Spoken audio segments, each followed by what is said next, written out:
time to move on to the one and only motherfucking GOAT, Rabbi Rothschild, the GOAT himself. What's good, Brian? Every day is a holiday. Every meal is a feast. Thank you first and foremost for the opportunity to be here. I've done my best to follow as many people I can in this space. I'd appreciate it if you would do the same. Also, you need to ensure that you are a member of the Big Steppers Discord, discord.gg/Big Steppers. Be there, be square. I'm Rabbi Rothschild. If you don't know who I am, you will. I stream my life 24 hours a day, 7 days a week, 365 days a year for world peace. I've been doing so for more than 4 years. My streams go back to the pandemic. We've seen the death of a queen, the birth of AI, the coronation of a king, and everything in between. This is a real-life Truman Show, a real-life Big Brother. This is a timeline and a time capsule of human achievement. In the 1990s, Bill Gates coined the phrase, content is king, and I'm making it true today. I'm king of the internet. This is the biggest event in global history, and here's why. In 2018, The Economist magazine stated that data had overtaken petroleum as Earth's #1 resource, and I have more data archived on the internet than any person ever, which is making me very influential. I'm going viral, and when I do, I want to make you, your friends, your family independent if you're not already. I want to ensure that you have generational wealth if you don't already, and I want you to be able to start charities and philanthropic organizations of your own. I'm unlike any influencer you're ever going to meet. I'm not live on one YouTube stream nor 2 YouTube streams. I'm live on over 20 simultaneous YouTube streams 24 hours a day. You can view my life in 360 degrees. I even have a ceiling camera. If you want to view my YouTube stream, they're available in the link in my profile. Additionally, they're in my pinned post. You'll also find in my pinned post a link to my link tree. I dare you to look at my link tree. Nobody dares you to look at their link tree, but I do, because I have more social media than any person ever. I have more content than any person ever. You'll also find a link to my Discord, discord.me/rabbi. We have over 2,700 people in the community and continue to grow each day. In addition to making you all exceptionally wealthy and wanting to promote world peace, I want to help end world hunger through the use of technology such as agricultural drones, floating greenhouses, saltwater greenhouses, hydroponics, vertical farming, cloud seeding. I want to help end world thirst. I'm sponsored by a cryptocurrency that's worth about $100 million, and one of the things that we do is we build wells and water towers in developing nations for the benefit of the less fortunate. Additionally, I'm an advocate for the LifeStar program, and most importantly, desalination technology, where we pump Earth's seawater onto land to make it drinkable. If you are a reply guy, if you're a Web3 marketer, if you're a raider or a shiller, and you want a free mentor, coach, and friend, send me a follow. I will follow you back. Send me a DM. I will respond. I want you all to know that I'm here to support you both personally and professionally. I'm here to be a positive person in your lives. I'm here to have an optimistic view on the future. And most importantly, I want to give people hope. And with that, I sincerely appreciate the opportunity to share. Bingo. I can't lie, without a doubt, Rabbi Rothschild is probably one of the fucking biggest grinders I've ever met in the lifetime of being over the internet. I'm a keep it a buck. Bro is literally streaming 24/7 on literally every fucking platform. Like, this guy is a grinder. I promise you, show him some love, show him some support. Stay updated with what he's got going on. He's clean, and bro, when he comes up for a show, what does he do? He keeps it short and fucking sweet. He says what he's about.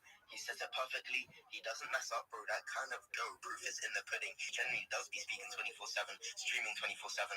Join this fucking Discord. Make sure you're all about. Be like Rabbi Rothschild. Show up daily. Stay consistent. And max engage. Appreciate you, my G, for fucking coming up here.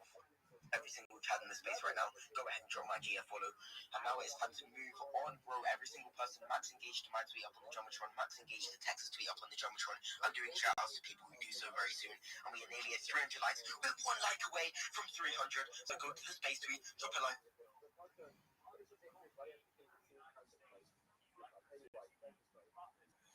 I'm doing shout outs to people who do so very soon. And we are nearly at 300 likes. We're 1 like away from 300. So go to the space tweet, drop a like or reply, retweet, and as soon as we hit that, oh my, it's bang! Let's fucking go! 300 likes on the space tweet. Let's go! Now it's time to I'm getting gas. We're here. Milestones like crazy. G. We're nearly at 400 replies, 100 retweets. So if you haven't already, go to the space tweet, drop a like or retweet, and a motherfucking bookmark. Go to all the tweets up on the Drummatron and do the exact same. But it's time to move on, and I see the one and only lovely Trader by Z. What is good? How are you doing? Hi, hola, salam, shalom, all everyone, my big swag, John. This is Space Max Engage, and I'm here. Please, guys, follow me, follow everyone, follow every speaker. follow Jolt, Wife, Sex, 32 Dream, Clean, King, everyone, please, because we are here. I think it's not true, right? 2,000 people here now. I think someone is going crazy on putting the listeners in, but bro, yes, there is around 1,000. Oh, so please, guys, 2,000 people follow me, and I will follow back. Oh, thank you so much. Have a nice day. Thank you, everyone. Have a good day. Have a good year. Have a good month. Have a good hour. I appreciate you. 32K. There's big hang. Every single person, make sure you drop her a follow.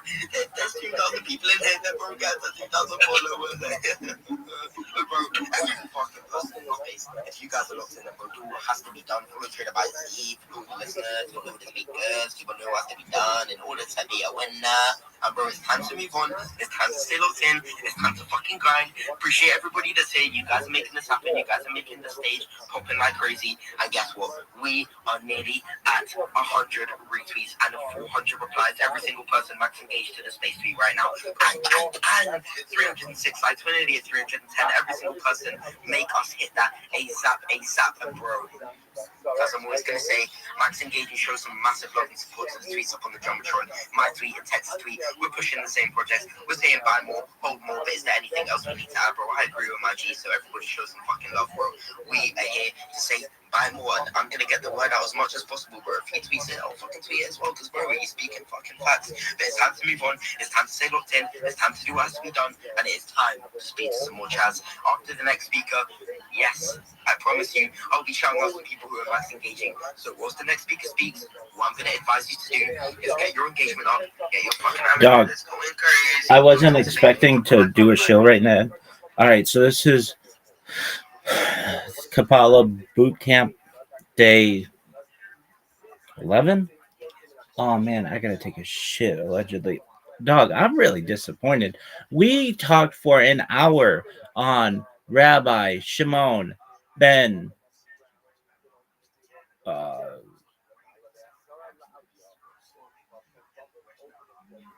Yochai or Shimon Bar Yochai, and that was all tight and everything. So like he is the, how did we describe it? Like he's like a Kabbalistic sage, but what else? He was like the guy who like learned from Rabbi Akiva. He was one of the five like of Rabbi Akiva's pupils. After the 24,000 died that stopped Alagba over, and we remember that they didn't die from Roman persecution. They died from some kind of fucking plague. We remember that, right? And then we've got like that was like 2nd century CE. So that's like, I mean, I don't really know what year it is now, but it's like it's like 5786 in the Hebrew calendar, and like the secular calendar, it's 2026. So that was like 1900 years ago or something like that. All right. So it was like a long time ago. Then, 1,000 years after Rabbi Shimon Bar Yochai, we have Moses de Leon, Rabbi Moses de Leon, who is the first guy to publish the Zohar. And I figured, well, I talked about this motherfucker, Rabbi Shimon Bar Yochai, like for an hour yesterday. There's got to be a lot of information on this motherfucker, on Moshe de Leon. I mean, he's more recent, like 1,000 years more recent, and there's not a lot on this motherfucker at all. So Moshe de Leon, not even known as in here Rabbi Moshe de Leon, but okay. I mean, he was a rabbi. Moses de Leon, born around 1240, lived 1305. All these guys lived like 70 years, 65, 70 years. Okay. Sometimes a little longer, but like, I guess if you die younger, then they're not going to have that much about you, perhaps. Known in Hebrew as Moshe ben Shem Tov. So that's cool. Moses of the son of Shem Tov, it's a good name, uh, was a Spanish rabbi and Kabbalist who first publicized the Zohar. Modern scholars believe the Zohar is his own work, despite his claim to have copied it out of an ancient manuscript by Shimon Bar Yochai. His other works include Sefer HaRamon, written in Hebrew, and hundreds of pseudepigraphic responsa, commentaries, and Kabbalistic tracts, which he falsely attributed to earlier authorities. I kind of think this guy, no offense, if he were here right now, I'd be like, dog, we got a lot of questions about some of your works. And so he was born around 1240 in Leon, Kingdom of Leon, died 1305, Arevalo, Kingdom of Castile. He's known for Kabbalah. Life. Moshe de Leon was born in Leon, Kingdom of Leon, modern day Spain, then united with the Crown of Castile. He might have been born in Guadalajara, and his surname then comes from his father, Shemto de Leon. He spent 30 years in Guadalajara and Valladolid before moving to Avila, where he spent the rest of his life. Moses de Leon died at Arevalo in 1305 while returning to his home. That's it. That's his fucking biography. I mean, it's a little longer, but Moses de Leon was the first to advance the Kabbalistic theory of biblical exeg- exegesis as a Jewish adaptation of the fourfold method of biblical exegesis from medieval Christianity. The term, sometimes rendered as pardes, means orchard when taken literally, but is used in context as a Hebrew acronym formed from the initials of the following four approaches: Peshat, surface straight, or the literal direct meaning; Remez, hints, or the deep allegoric hidden or symbolic meaning beyond just the literal sense; version of the new Zohar; Reha.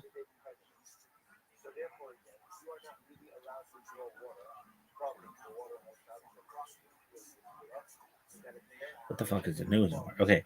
After the book of the Zohar was printed in Mantuna and Cremona in the Jewish years 5318 to 5320 or 1558 to 1560 or so, many more manuscripts were found that included paragraphs pertaining to the Zohar, which had not been included in printed editions. The manuscripts pertained also to all parts of the Zohar. Some were similar to Zohar on the Torah, some were similar to the inner parts of the Zohar, Midrash Ha-Nilam, Sitre, Otio, and more, and some pertain to Tikkunai HaZohar. Some 30 years after the first edition of the Zohar was printed, the manuscript were gathered and arranged according to Parishiot of the Torah and Megillot. Apparently, the arrangement was done by the Kabbalist Abraham Halevi of Sfat, and were printed first in the Salonika in the Jewish year 5357, around 1587 or so, Common Era, and then in Krakow 5363, and afterwards in various editions. Dog, I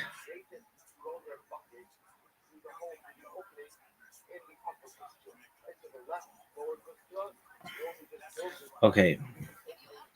So there's Darash from Hebrew Darash Inquire, seek and comparative midrashic meaning as given through similar occurrences. Sod, secret, mystery, or the esoteric mystical meaning as given through inspiration, revelation. That's it. That's everything. And I mean, maybe I've been up all night basically, and it's been wild, but um, I'm not. I mean, look, you can't hustle a hustler, baby. And this guy was caught in like a bunch of lies, and maybe he was telling the truth the whole time, but who knows? But I think that there's some issues with the um, consistency of his portrayal of Kabbalah. All right, so we're gonna go now into the Zohar, and we'll review. So the Zohar means splendor or radiance, is the foundational work of Kabbalistic literature.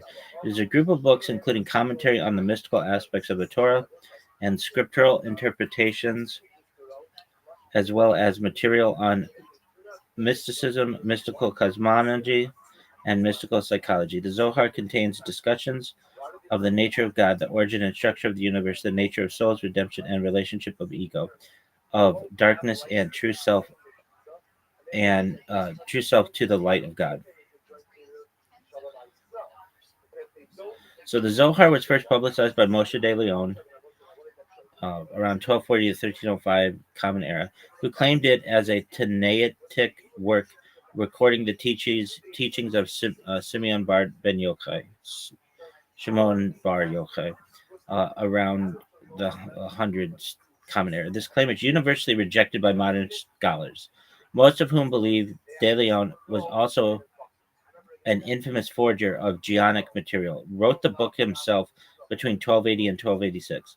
Some scholars argue that the Zohar is a work of multiple medieval authors and or contains a small amount of genuine novel material.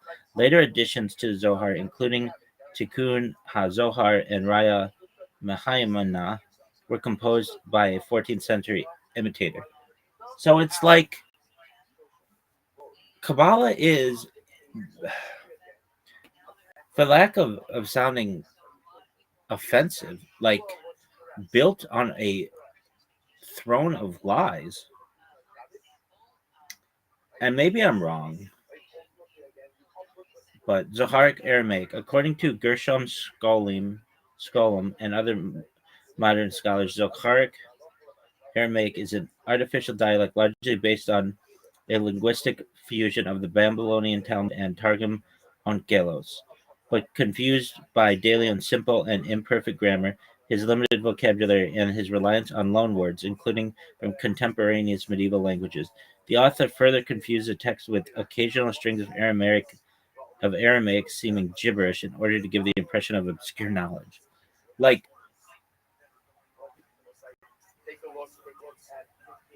Zoharic Hebrew. The original text of the Zohar is cited by various early Kabbalists beginning around the 14th century. Isaac ben Samuel of Acre, David B. Judah, the pious Israel al Naqwa, Alfonso de Zabora, was partially in Hebrew and partially in Aramaic. By the time of the first edition, 1558, the text was entirely in Aramaic, with the exception of the Midrash HaNelam, where Hebrew words and phrases are often employed as in the Babylonian Talmud. The Hebrew of the Midrash HaNelam is similar in its overall form to the language of the early Midrashim. Specific vocabulary, idioms, and stylistic characteristics bear the imprint of medieval Hebrew, and its midrashic manner is clearly that of a later imitation. Authorship. By the way, when we were learning about Moshe de Leon earlier, a few days ago or whatever, at least like within the last 11 days, he said like his girl, his wife or whatever, after he died, his widow, his hoe, his bit, whatever you want to call this woman, and we shouldn't refer to women like this, but I'm just being funny. And if you don't think it's funny, okay, then we have differences of opinion on humor. But some bitch out there is gonna think this shit is hilarious. Anyway, and when I say bitch, I don't mean female duck, I mean beach, like beautiful thing on the ocean. Anyway, so she said my man was strapped for cash and had to just come up with some shit. But they don't talk about that in his biography, and I don't understand why. Anyway, authorship, initial view. Authorship of the Zohar was questioned from the outset due to the claim that it was discovered by one person and referred to historical events of the post-Talmudic period, while purporting to be from an earlier date. Abraham Zacuto's 1504 work. Oh, fuck. Dude, if you learn anything from me, it's this thing I learned from Reddit. How to get rid of hiccups. You go.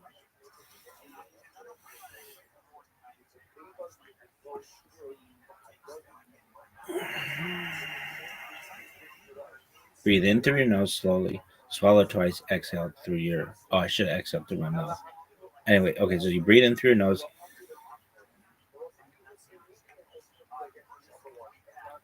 And then exhale through your mouth.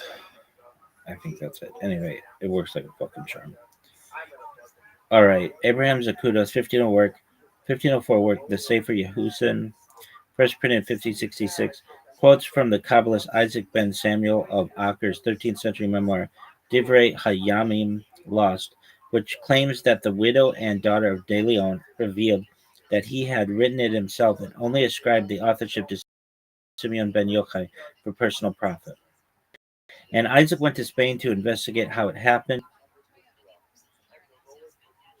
that the book of Zohar was found, which Simeon ben Yochai and his son Eleazar had made in the cave.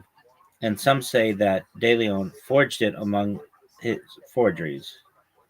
But Isaac later said that the Aramaic sections were generally written by Shimon ben Yochai. And Isaac wrote, "Because I had seen that these words were wondrous and that they ran from a well high above which is beyond those uninitiated into the secrets of the divine, I chased after it, and I asked the scholars, and some said it had fallen into the hand of the sage Moshe de Leon, whom they call Moses of Guadalajara, and some said Shimon ben Yochai had never written the book, but that Moses had written these wondrous words and falsely ascribed them to Shimon ben Yochai and his son Eleazar in order to sell them for huge sums of money. And I went to Spain, the capital city of Valladolid, and presented myself to Moses and was received favorably. And he swore to me by Hashem that the ancient book of Shimon ben Yochai was that day in his house in Avila, and that he would show it to me when I visited him. And Moshe parted from me to return home, but he sickened in Aravalo on the way, and he died there. And when I heard of this, I was mortally pained, and I took to the road, and I came to Avila, and I found a great old sage there named David de Poncorbo, and he received me favorably, and I demanded he explain to me the secrets of the book of Zohar, about which men were disputing, and about which Moshe himself had sworn beyond doubt until his, but about which I did not know upon whom to rely or whom to trust. And he told me, "No, in truth, that it is clear to me beyond doubt that it never came to the hand of this Moses, and that there is no book of Zohar except that of which Moses himself wrote every word. Know that this Moses was a great spendthrift. One day his house was filled with treasures that the wealthy mystics had given him in exchange for excerpts, and the next his wife and children were starving naked in the street. So when we heard that he had died in Arevalo, I went to the house of the richest man in the city, Joseph de Avila, and said to him, "The time has come for you to earn the price if you will do what I advise." And he followed my advice, and he sent his wife of Moses' widow, and she said to her, "Know that my wish is to marry your daughter to my son, and I ask nothing from you except the book of Zohar, which your husband excerpt, excerpted for many people." And Moses' widow swore to Joseph's wife, "By Hashem, my husband never had such a book except in his mind, and everything he wrote came from his own intellect. When I saw him writing, I asked him, claimed to be excerpting from a book I knew he did not have, and he told me that it was because, while for his own words they would not give a penny, for the divinely inspired work of Shimon ben Yochai they will pay in blood." And Moses' daughter said exactly the same. Can you ask for better proof than this? I don't know why we don't just consider the Zohar garbage. I really don't. Like, my Kabbalistic study should end here. This is done. I mean, I hate to say it, but this is the end of the story. Perhaps. Isaac goes on to say that he obtained a mixed evidence of Zohar's authenticity from other Spanish Kabbalists, but the fragment ends abruptly, mid sentence, without any conclusion. Though Isaac is willing in his Otzar Hachaim and his Merat Inyayim, he does so rarely. Isaac's testimony was censored from the second edition, 1580, and remained absent from all editions thereafter until its restoration nearly 300 years later in the 1857 edition. By the way, um, Moshe De Leon's wife, she is amazing for like telling the truth. Good on her. I don't know what that bitch's name is, but I view her very positively. In 1243, a different Jew had reportedly found a different ancient mystical book in a cave near Toledo, which was it near the Maumee River? No, different Toledo, which may have been De Leon's inspiration. Within 50 years of its appearance in Spain, it was quoted by Kabbalists, including the Italian mystical Scanti and Todos ben Joseph Abualafia. However, Joseph ben Wakar harshly attacked the Zohar, which he considered inauthentic. Dude, shout out to him. And some Jewish communities, such as Dor Da'im from Yemen and Andalusian, the Western Sephardic or Spanish and Portuguese Jews, and some Italian communities, never accepted it as authentic. Only early Kabbalists, such as David B. Judah, the pious Abraham B. Isaac of Granada, the pious guy was around 1300, the Granada guy is like 1300, Abraham ben Isaac of Granada, and David B. ben Amram of Aden around 1350. Like, why are we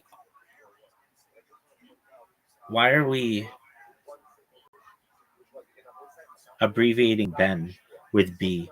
I mean, it's like not that, it's not like a long word. Anyway, whatever. So readily imitate its pseudo pigraphy by ascribing contemporary statements to Zoharic sages that it is obvious and understood its nature. The manuscripts of the Zohar are from the 14th to 16th centuries. Dude, this is a kick in the nuts. I figured this would be like, there'd be all kinds of shit.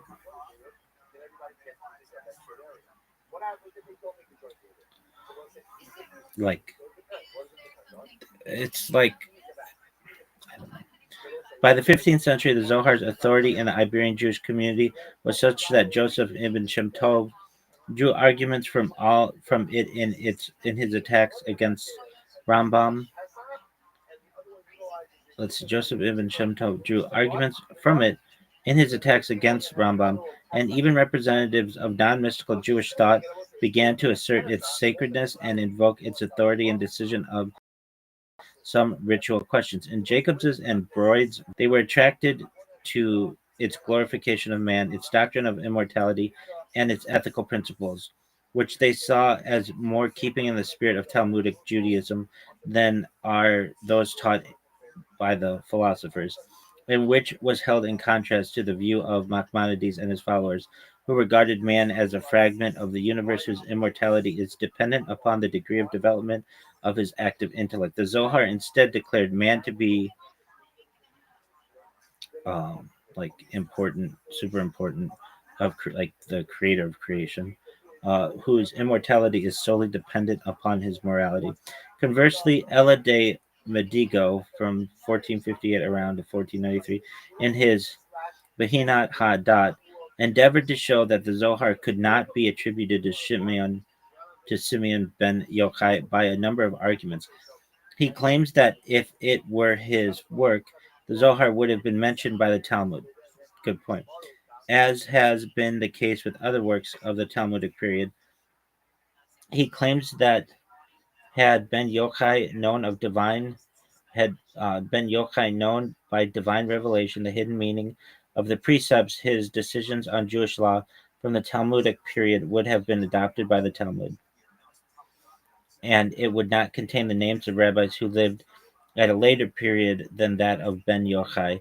And he claims that if the Kabbalah were a revealed doctrine, there would have been no divergence of opinion among Kabbalists concerning the mystic interpretation of the precepts. Believers in the authenticity authenticity of the Zohar countered that the lack of references to the work in Jewish literature was because Ben Yochai did not commit his teachings to writing, but transmitted them orally to his disciples over generations until finally the doctrines were embodied in the Zohar.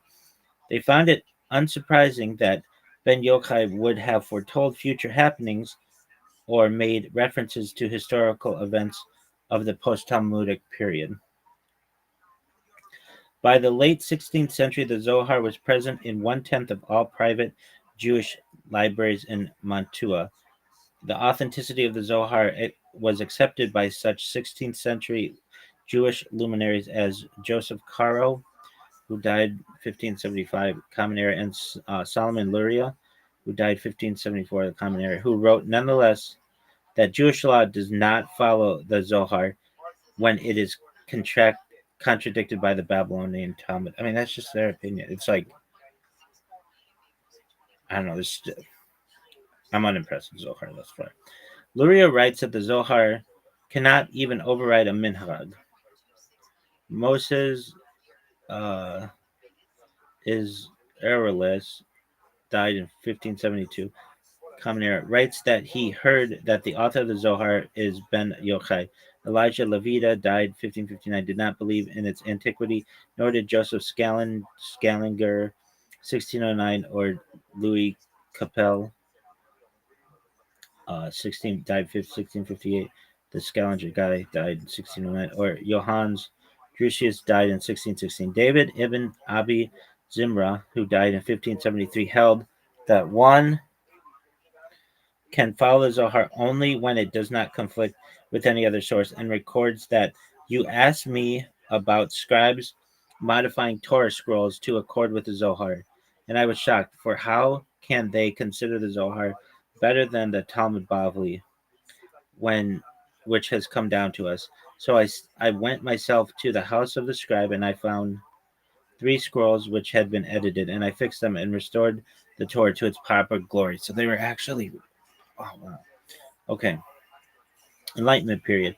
Debate continued over many generations. Del Medigo's arguments were echoed by Leon of Modena, died in 1648. In his Ari Noam by Jean Morin, 1659, died. The other died in 1648, Medina, Leon of Medina, and by Jacob Emden, died 1776. Who may have been familiar with Modena through Morin's arguments, devoted a book to the criticism of the Zohar called Mitpachas Sepharim, in an effort against the remaining adherents of the Sabbatean movement, in which Sabbatai, a Jewish apostate, cited messianic prophecies from the Zohar as proof of his legitimacy. Emden argued that the book on which Zevi based his doctrines was a forgery, arguing that the Zohar misquotes passages of scripture, misunderstands the Talmud, contains some ritual observances that were ordained by later rabbinical authorities, mentions the Crusades against Muslims who did not exist in the second century. Well, dog, are you fucking serious? Uses the expression esnoga, a Portuguese term for the synagogue, gives a mystical explanation of the Hebrew vowel points, which were not introduced until long after the Talmudic period. Saul Berlin died 1794, argued that the presence of and if you hear me 1794, you know that this is a common area. I'll do my best to differentiate, but assume I'm just talking in secular terms because we're not doing all these calculations. Argued that the presence of the introduction of the Zohar in the Zohar, unknown to the Talmudic literary genre, itself indicates a medieval date. In the Ashkenazi community of Eastern Europe, religious authorities, including Elijah of Vilna, died in 1797, and Schneur Zalman of Leyde, died in 1812, believed in the authenticity of the Zohar, while Ezekiel Landau died in 1793. In his Sefer Derushe HaTzvak, argued that the Zohar is to be considered unreliable as it was made public many hundreds of years after Ben Yochai's death and lacks an unbroken tradition of authenticity, among other reasons. Isaac Satanow accepted Emden's arguments and referred to the Zohar as a forgery, also offering new evidence. By 1813, Samuel David Luzzatto had concluded that these books, the Zohar and the Tikkunei Zohar, are utter forgeries, in part because they repeatedly discuss the Hebrew cantillation marks, which were not invented until the ninth century. In 1817, Luzzatto published these, and in 1825, he penned a fuller treatise, giving many reasons why the Zohar could not be ancient. However, he did not publish this until 1852, when he felt it justified by the rise of Hasidism. Moses Landau, I mean, this is not that long ago. Moses Landau died in 1852. Ezekiel's grandson published the same conclusion in 1822. Isaac Haver died in 1852. Admits the vast majority of content comes from the 13th century, but argues that there was a genuine core. Solomon Judah Loeb Rappaport died 1867. Spoke against the Zohar's antiquity. Good on you, dog. Eliakim Ha-Milzagi died in 1854, accepted Emden's arguments. The influence of the Zohar in Yemen contributed to the formation of the Dor Dea movement, led by Yirya Kaf in the later part of the 19th century. Among its objects was the opposition of the influence of the Zohar, as presented in Kaf's Milhamad Hashem, Wars of Hashem, and dot the E word.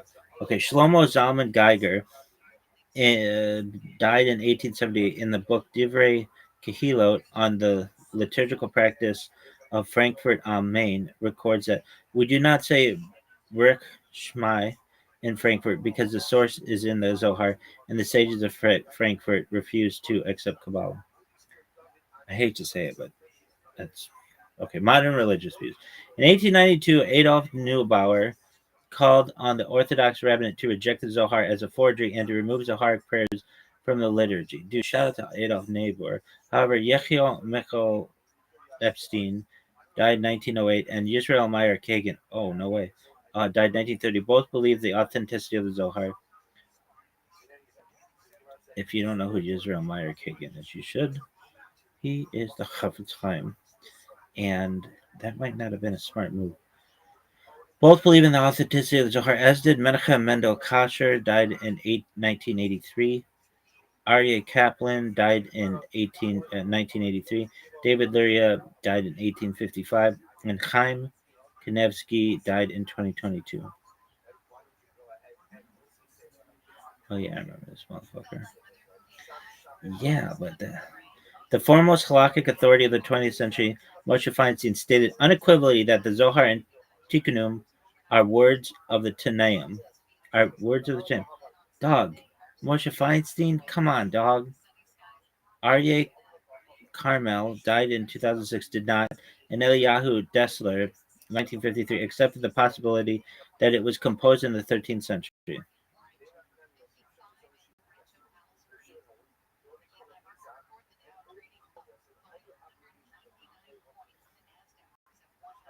Wait. What are they saying here about Moshe Feinstein?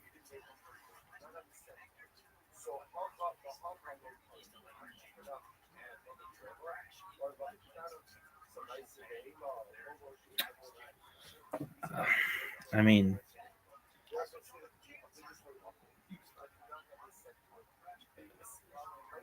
it was a flip of the coin, but like we know a lot more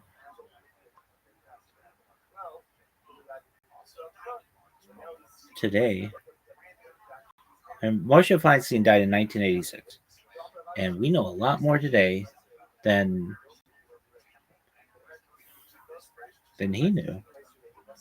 This is like finding like all your favorite baseball heroes juiced or something. Like they're like it's just bullshit. Arya Kamel did not, and Eliyahu Dessler accepted the possibility that it was composed in the 13th century. Gedaliah Nadal died 2004, was unsure if the Zohar was genuine, but was sure that if it is acceptable to believe that it is not. Was unsure, but was sure that if it is acceptable to believe, but was sure that it is acceptable to believe that it is not. Obadiah Yosef died in 2013, held that Orthodox Jews should accept the Zohar's antiquity and practice based on medieval precedent, but agreed that rejecting it is rational and religiously valid. Joseph Hertz died in 1946, called the claim of Ben Yochai's authorship untenable, citing Gershom Scholom's evidence. Samuel Belkin died in 1976, argued that the mystical Midrash section specifically predated De Leon. Joseph B. Soloveitchik died in 1993, apparently dismissed the Zohar's antiquity. Good on you. Good on you, dog. Moses Gaster, 1939, wrote that the claim of Ben Yochai's authorship was untenable, but that Moses de Leon had compiled earlier material. Meyer Moses died in 2025. Just some dude. Accepts Emden's arguments. So let's see. Okay, Moses wrote that the claim of Ben Yochai's authorship was untenable, but that Moses de Leon had compiled earlier material. Meyer Moses accepts Emden's arguments. Who's Emden? Who the fuck is Emden? What? Dog, this doesn't make any sense. Meyer Moses accepts Emden's arguments. Who is Emden?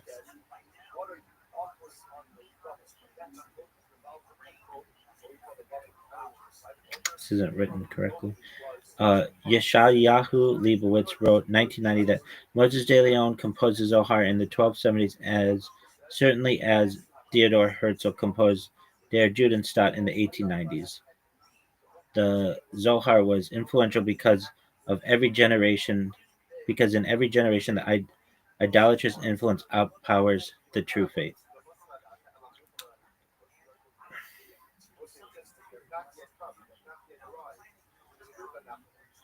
Yeah, who's this guy? Shout out to Yeshayahu Leibowitz.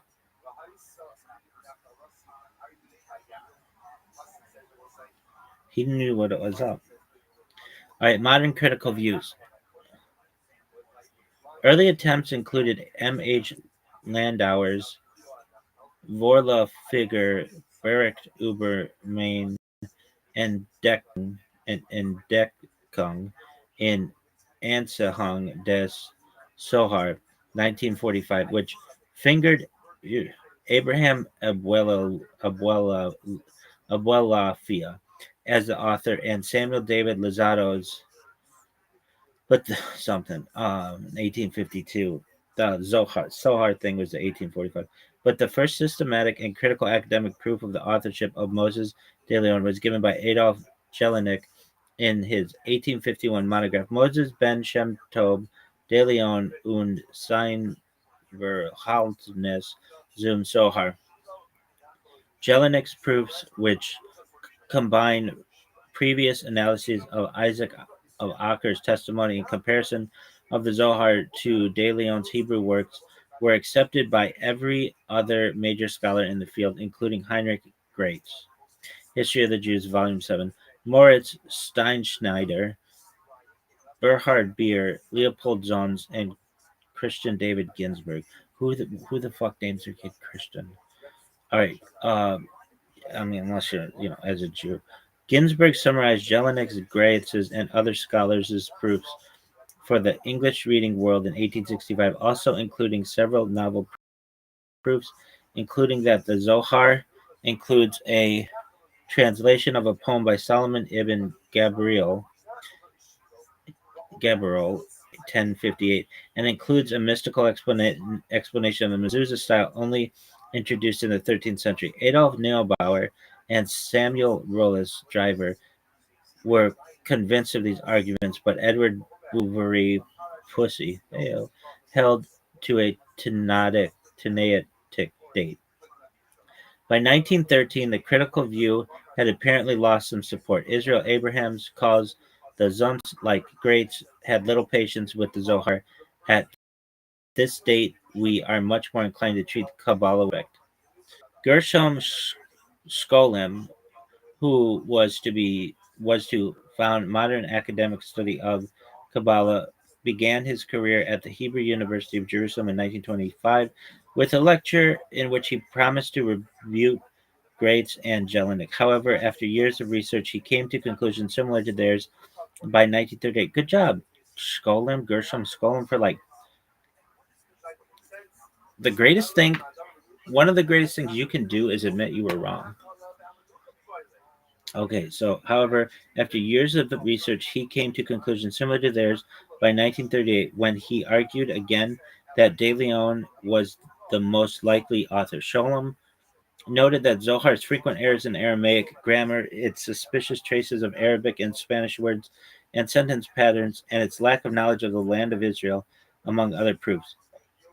Sholem's views are widely held as accurate among historians of Kabbalah, but they are not uncritically accepted. Scholars who continued to research the background of the Zohar include Yehuda Leibes, who wrote his doctorate thesis for Sholem on the subject, Dictionary of the Vocabulary of the Zohar in 1976, and Daniel C. Mott, a student of Sholem's, who has published a critical edition of the Zohar. Influences. Academic studies of the Zohar show that many of its ideas are based in the Talmud, various works of Midrash, and earlier Jewish mystical works. Sholem writes, the writer had expert knowledge of the early material and often used it as a foundation for his expositions, putting into its variations of his own. His main sources were the Babylonian Talmud, the complete Midrash Rabbah, the Midrash Tanhuma, and two Pesikta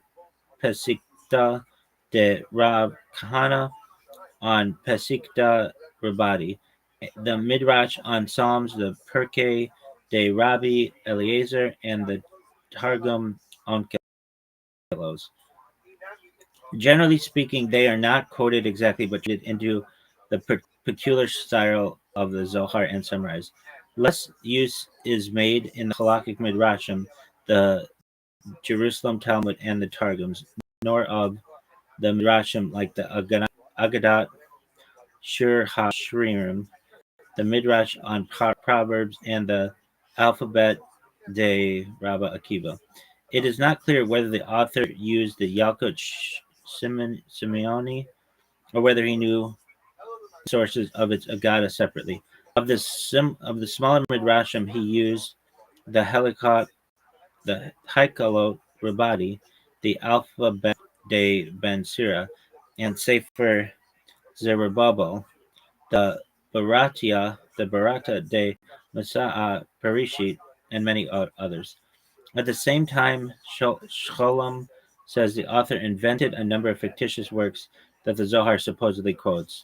For instance, the Sifra de Adam, the Sifra de Hanok, the Sifra de Shlomo Malka, the Sifra de Rab Hamnuna Sava, the Sifra de Rab Yeva Sava, the Sifra de Agada Deda, the Raza de Razin, and many others.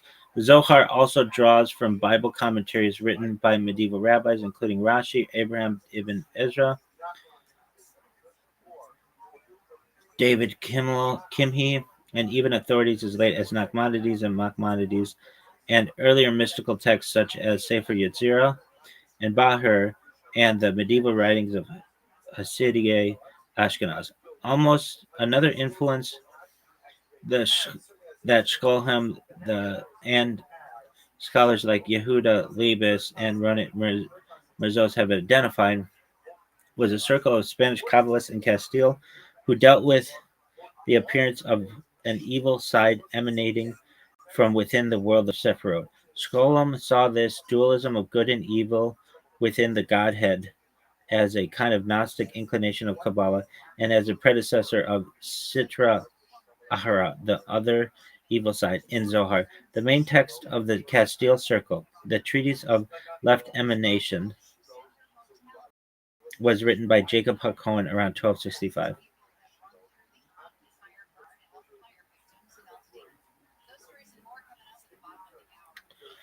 All right. Printings, editions, and indexing. Tikkun HaZohar was first printed in Mantua in 1557.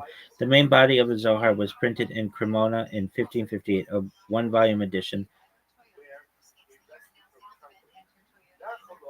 in Mantua in 1558-1560, a three-volume edition, and in Salonika in 1597, a two-volume edition. Each of these editions included somewhat different texts. When they were printed, there were many partial manuscripts in circulation that were not available to the first printers. These were later printed as Zohar Chadash, literally New Radiance, but Zohar Chadash actually contains parts that pertain to the Zohar, as well as Tukunim, plural of Tukun repair. See also Tukun Olam, that are akin to Tukanai HaZohar, as described below. The term Zohar in usage may refer to just the first Zohar collection, with or without the applicable sections of Zohar Chadash, or to the entire Zohar and Tikkunim. Citations referring to the Zohar conventionally follow the volume and page numbers of Mantua edition, while citations referring to Tukanai HaZohar follow the edition of Ortakoi, Constantinople, in 1719, whose text and pagination became the basis for most subsequent editions. Volumes 2 and 3 begin their numbering anew, so citation can be made by parasha and page number, for instance, Zohar Naso 127a, or by volume and page number, for instance, Zohar 3 127a.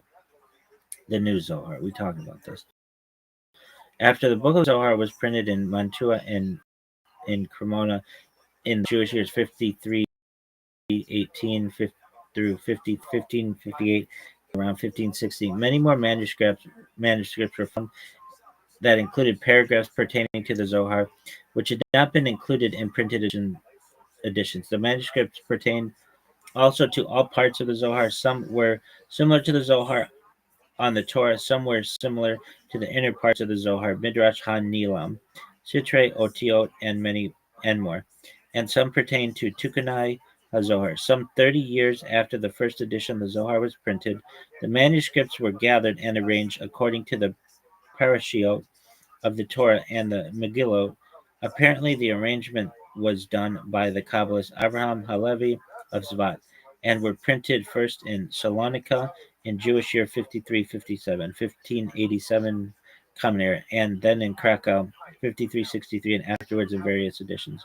Structure. According to Shlomo, Zohar can be divided into 21 types of content, of which the first 18, A through S, are the work of the original author, probably De Leon, and the final three, T through V, are the work of a later imitator.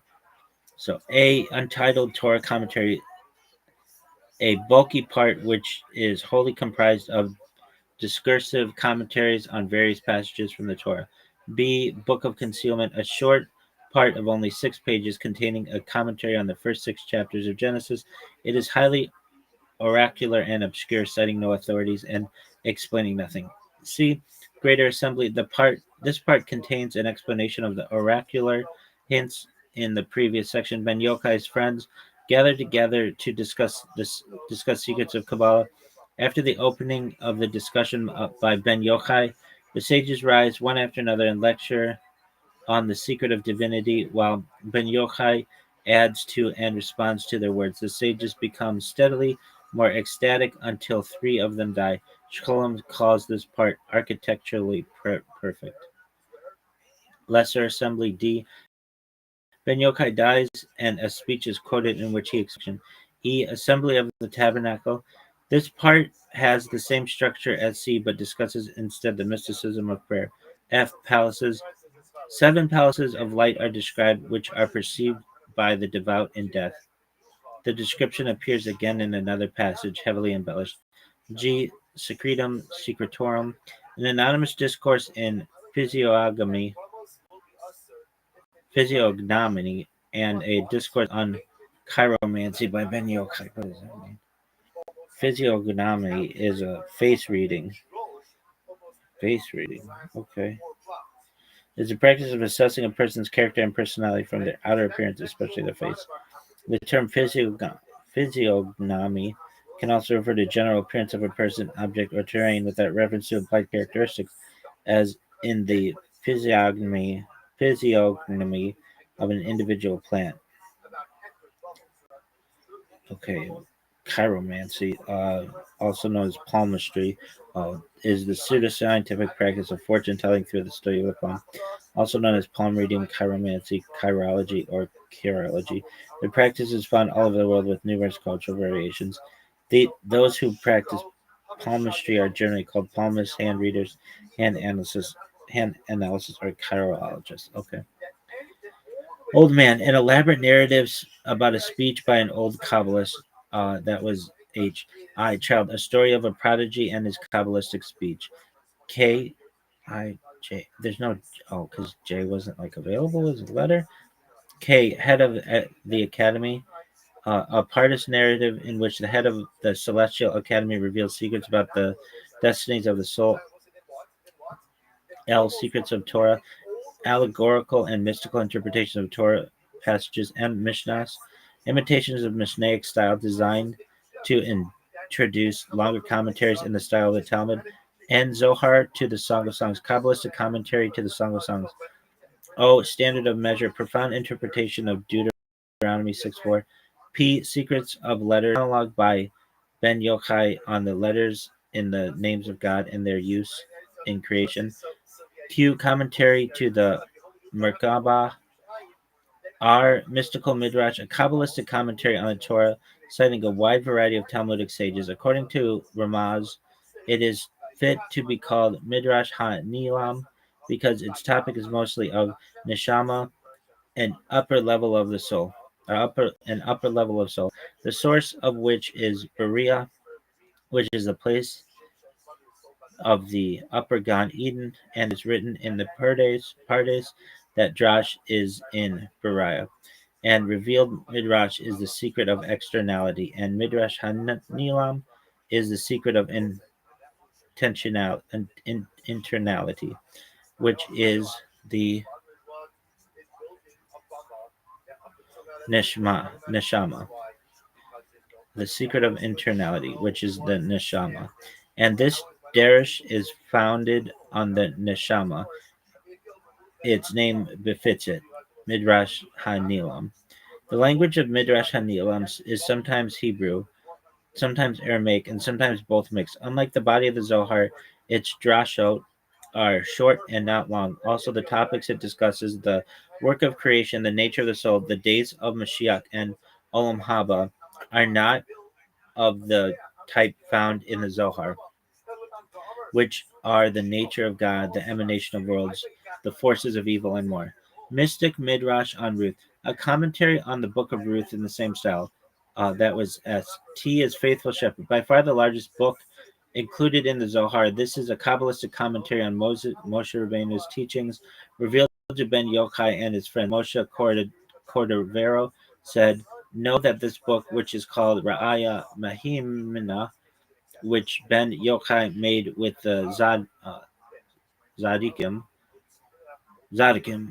who are in Gan Eden, was a repair of the Shekinah and an aid and support for it in the exile. For there is no aid or support for the Shekinah besides the secrets of the Torah.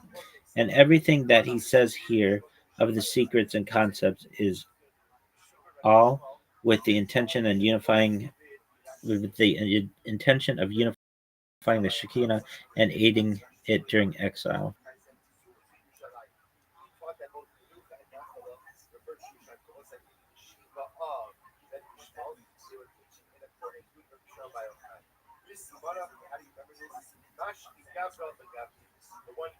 And as a reminder, everybody, Shekinah is a romanization of the Hebrew word meaning dwelling or settling. Shekinah denotes the manifest divine presence of God and is an extensively discussed concept in Talmud philosophy, the Midrash, Midrash, Hasidic thought, and Kabbalah in Judaism. Unlike other Hebrew terms for divinity that emphasize transcendence or sovereignty of God, Shekinah uniquely conveys the immanent relational aspect of the divine as experienced within the world, particularly in communal, liturgical, and revelatory contexts, such as its accompaniment of the Israelites during the Babylonian captivity and its dwelling among individuals engaged in Torah study. According to the Baba Batra 25a 9 through 10 of the Talmud, Rabbi Ishmael and Rav Sheshet, two rabbis living in the era of the Amoraim, taught that the Shekinah dwells literally everywhere. The word Shekinah is found in the Hebrew Bible only as Shekaniah, a masculine proper name. The triliteral root Eshka appears in numerous conjugations. It can be found 128 times. The theme, and this is in Kabbalah, Sabbath bride. The theme of Shekinah as the Sabbath bride recurs in writings and songs of the 16th century Kabbalist Isaac Luria. The Azamer Bishvachin song, written in Aramaic by Luria, his name appears as an acrostic of each line and sung at the evening meal of Shabbat is an example of this. The song appears in particular in many sidders and in the section following Friday night prayers and in some Shabbat poem books.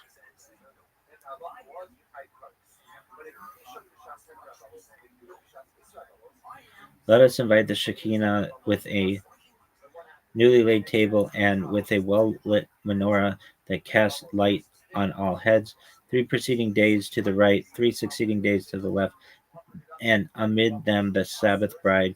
With adornments she goes, vessels and robes. May the Shekinah become a crown through the 6 loaves on each side. Through the doubled 6 may our table be bound with the profound temple services. A paragraph of the Zohar starts: One must prepare a comfortable seat with several cushions and embroidered covers from all that is found in the house, like one who prepares a canopy for a bride. For the Shabbat is a queen and a bride. This is why the masters of the Mishnah used to go out on the eve of Shabbat and receive her on the road, and used to say, Come, O bride, come, O bride. And one must sing and rejoice at the table in her honor. One must receive the lady with many lighted candles, many enjoyments, beautiful clothes, and a house embellished with many fine appointments. The tradition of the Shekinah as a Shabbat bride and the Shabbat Kala continues to this day. As feminine aspect, Kabbalah associates the Shekinah with the female. According to Gershom Scholem, the introduction of this idea was one of the most important and lasting innovations of Kabbalism. No other element of Kabbalism won such a degree of popular approval. The feminine Jewish divine presence of Shekinah distinguishes Kabbalistic literature from earlier Jewish literature. In the imagery of Kabbalah, the Shekinah is mostly overtly female Sephirah, the last of the 10 Sephirot, referred to imaginatively as the daughter of God. The harmonious relationship between the female Shekinah and the 6 Sephirot which precede her causes the world itself to be sustained by the flow of divine energy. She is like the moon reflecting the divine light into the world. Nativity and life of Moses. The Zohar, a foundation book of Kabbalah, presents Shekinah as playing an essential role in the conception of the birth of Moses. Later, during the Exodus on the third new moon in the desert, Shekinah revealed herself and rested upon him before the eyes of all. The tenth Sphira. In Kabbalah, the Shekinah is identified with the 10th Sphira, Malkuth, and the source of life for humans on earth below the Sephirotic realm. The Shekinah is seen as the feminine divine presence of God descended to transform the world. Moses is considered to have risen to Shekinah into the Sephirotic realm and transcended the world as the bridegroom of the Shekinah.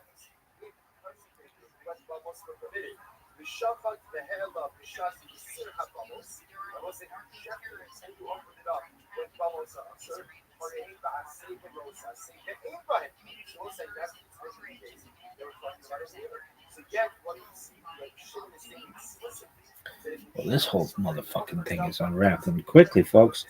All right. Rectifications of the Zohar. Tikunai HaZohar, this is you, which was printed as a separate book, includes 70 commentaries, including 70 commentaries called Tikkunim, literally repairs, and an additional 11 Tikkunim. In some editions, Tikkunim was printed.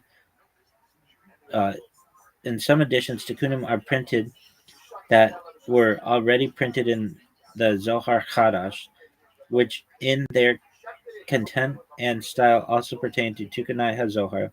Each of the 70 Tikkunim of Tikkunai HaZohar begins by explaining the word Bereshit and continues by explaining other verses, mainly in Parashat Bereshit, and also from the rest of Tanakh. And all this is in the way of Sod, in commentaries that reveal the hidden and mystical aspects of the Torah. I can't believe I've been doing this. I was literally gonna do like a 10, like a 5 minute drash, whatever you want to fucking consider this. Tikunai Hazohar and Ra'aya Mahaimana are similar in style, language, and concepts, and are different from the rest of the Zohar. For example, the idea of four worlds is found in Tikunai Hazohar and Raya Mahimna, but not elsewhere, as is true of the very use of the term Kabbalah. In terminology, that is called Kabbalah, and Tikunai Hazohar and Ra'aya Mahimna is simply called raisin, clues or hints in the rest of the Zohar. In Tikunai HaZohar, there are many references to Chibra, Chabura, Kadma'a, meaning the earlier book that refers to the main body of the Zohar. V. Further additions. These include later Tikkunim and other texts of the same style. What was four worlds? Okay, for example, the four worlds, sometimes counted as the primordial world, Adam Kadmon, and called the five worlds, are comprehensive categories in Kabbalah in describing and descending chain of existence. The concept of worlds denotes. I mean, this is all bullshit, though. The concept of worlds denotes emanation of creative life flows through the progressive innumerable zimzumim, or concealments. Kabbalists identified the names of these worlds as from Isaiah 43:7. All who are linked to my name, whom I have created, formed, and made for my glory. Biblical Hebrew. Kol Hanikra Bismi Welek Bodhi Varatu Yesertu Apastitu. In order of descent, the names of the worlds are Adzuluth, emanation, Baraya, creation, Yetzira, formation, Asa, action, and Asaya, action. Below the lowest spiritual world, Asaya, is the Asiya Gashmi, physical Asiya, or the physical universe, which encloses the last two Sephirot, Yesod and Malkuth. Collectively, the four worlds, collectively the four worlds are referred to as Avija after the initial letters. In addition to the functional role each world has, the process of creation, they also embody dimensions of consciousness and human experience. All right, that's fine. We'll go into that another time. Influence, Judaism. On the one hand, the Zohar was lauded by many rabbis because it opposed religious formalism, stimulated one's imagination and emotions, and for many people helped reinvigorate the experience of prayer. In many places, prayer had become a mere external religious exercise, while prayer was supposed to be a means of transcending earthly affairs and placing oneself in union with God. According to the Jewish Encyclopedia, on the other hand, the Zohar was censored by many rabbis because it propagated many superstitious beliefs and produced a host of mystical dreamers whose overexcited imaginations peopled the world with spirits, demons, and all kinds of good and bad influences. Many classical rabbis, especially Maimonides, viewed all such beliefs as a violation of Jewish principles of faith. Its mystic mode of explaining some commandments was applied by its commentators to all religious observance and produced a strong tendency to substitute mystic Judaism to the place of traditional rabbinic Judaism. For example, Shabbat, the Jewish Sabbath, began to look began to be looked upon as the embodiment of God in temporal life, and every ceremony performed on the day was considered to have an influence upon the superior world.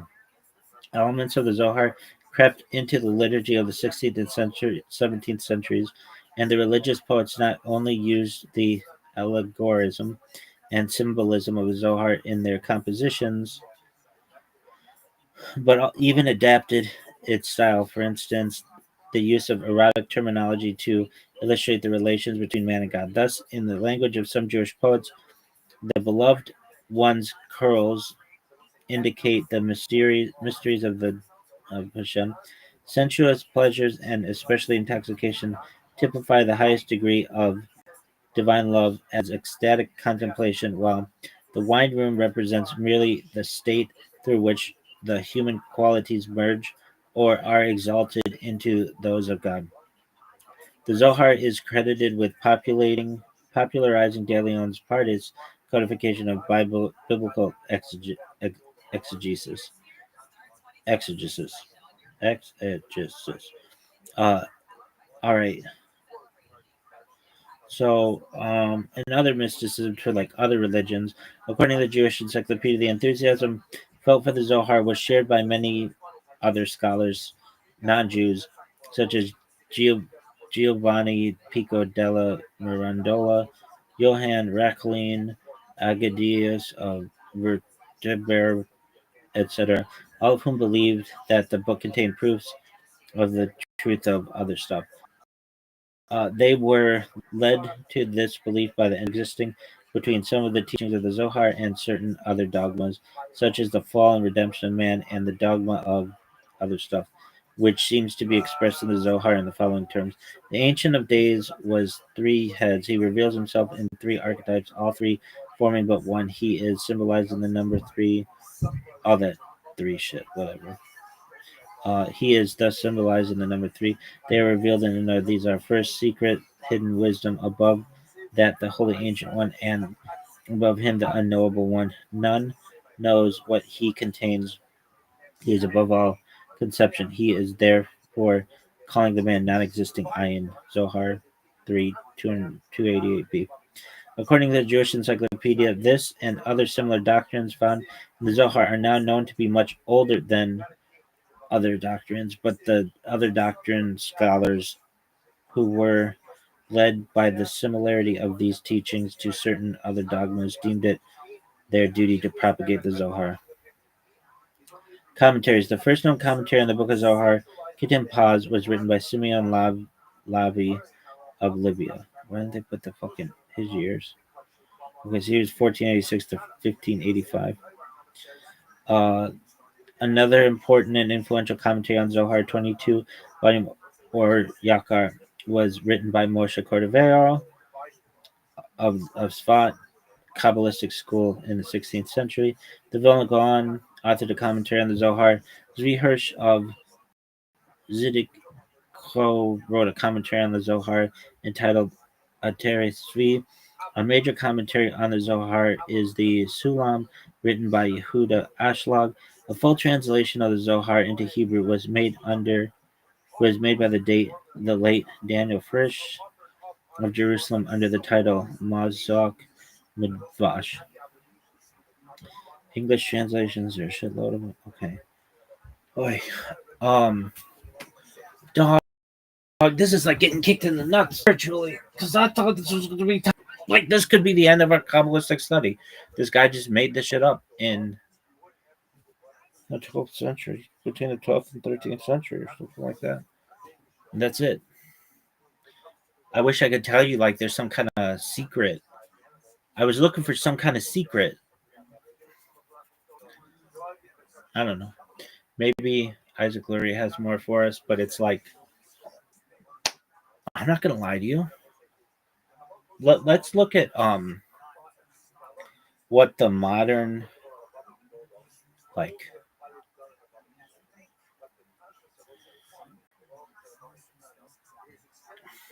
yo dog. Can you give me a list of the most prominent rabbis of the last 150 years and tell me yes or no or maybe if they thought the Zohar was fraudulent.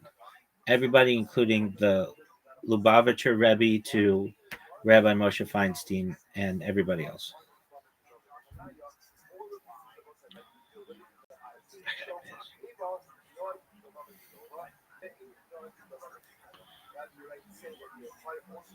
Here's a focused list of prominent rabbis of the last 150 years, approximately 1875 to 5 minutes simple yes or no, maybe indicating whether they were known. Okay, so yes, they publicly accept Zohar's antiquity, authenticity as traditional authors considered Rashbi. No, openly rejected the Zohar's antiquity and maybe nuance. Okay, Rabbi Moshe Feinstein, yes. He stated unequivocally that Zohar and Tikkunim are words of the time, ancient. Rabbi Chaim Kanevsky, yes, listed among those who believed in Zohar's authenticity. Rabbi Yisrael Meyer Kagan, Chafetz Chaim, yes, believed in the authenticity of the Zohar. Rabbi maybe nuance, leaning yes, held that Orthodox Jews should accept Zohar's antiquity and practice, but agreed with rationally rejecting it is that, but agreed that rationally rejecting it is valid. Rabbi Joseph Soloveitchik, uh, maybe nuanced, leaning no, apparently dismissed the Zohar's antiquity, which suggests skepticism about traditional authorship. Good job, Soloveitchik. Rabbi Gedalia Nado, 1923 to 2004. Soloveitchik was 1903 and 1933. Rabbi Obadiah Yosef, 1920 to 2013. Chafetz Chaim, 1838 to 1933. Rabbi Chaim Kanevsky, 1928 to 2022. Rabbi Moshe Feinstein, 1895 to 1986. All right. Rabbi Gedalia Nadal, maybe nuance. Unsure if Zohar is genuine. Stated it's acceptable to think it isn't. Rabbi Aryeh Carmel died in 2006. Maybe nuance. Did not accept the traditional ancient authorship of the Zohar. Rabbi Eliezer Dessler, 1892 to 1953. Maybe nuance possibility. It was composed in the 13th century, i.e., medieval. Rabbi Meyer Mazuz died in 2025. Yes, leaning yes. No offense, dog. A lot of evidence that this shit didn't happen.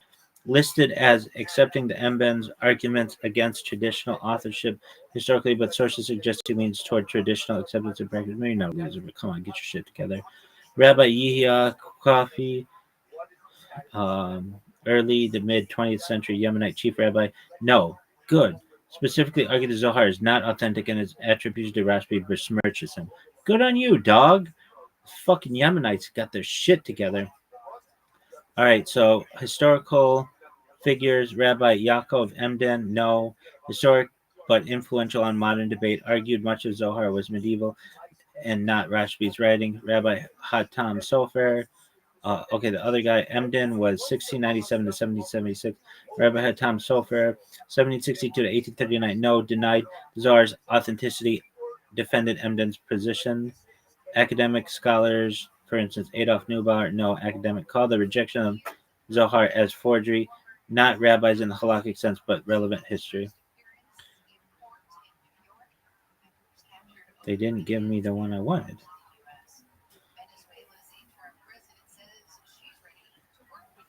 I gotta take such a whiz. Come on, you motherfucker. Dog.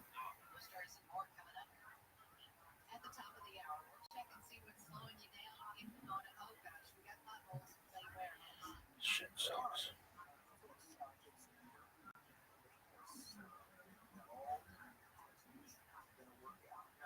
What about the Lubavitcher Rebbe?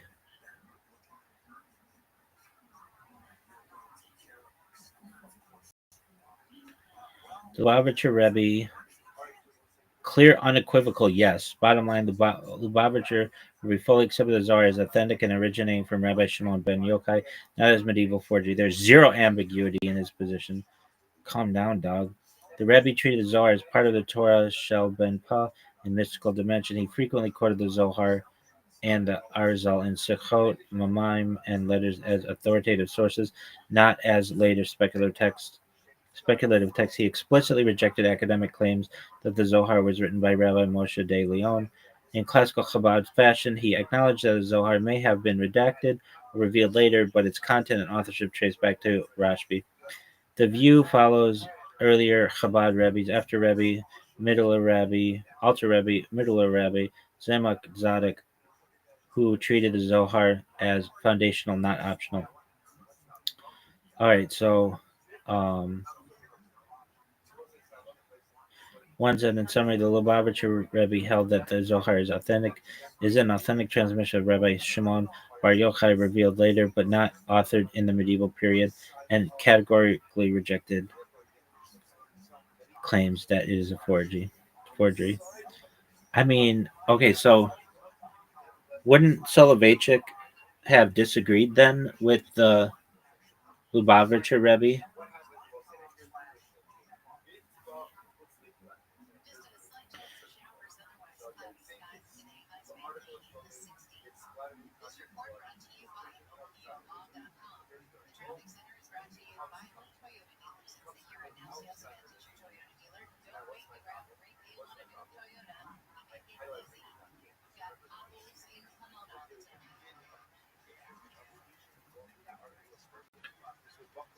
Yes, very likely, and in substance, yes, even though they would not have framed it as an open polemic.